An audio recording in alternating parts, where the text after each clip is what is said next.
Welcome to Burlap Teachers. Enjoy the video. You begin by confirming you have a Discord account and manage server rights, then invite MUDAE to your server. This gives you control.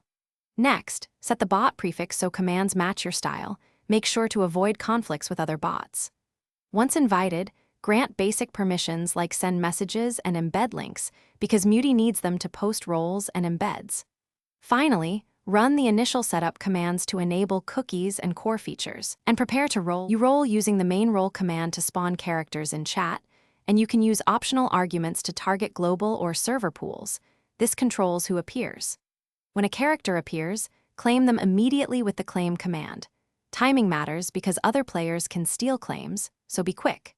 Make sure to configure timers and Kakara gain to match your activity level, and adjust claim limits per channel to avoid spam and give everyone a fair chance. You manage your collection with evolve and marry commands to upgrade characters. Once done, organize with sorting and list commands so you find favorites fast. Make sure channel permissions and role restrictions are set so commands work consistently, and enable logs to audit activity if something changes. If roles stop appearing, check the bot prefix, channel permissions, Discord rate limits, and whether the bot is online, often toggling permissions, or re-inviting the bot. Thanks for watching. Consider subscribing if this video helped you.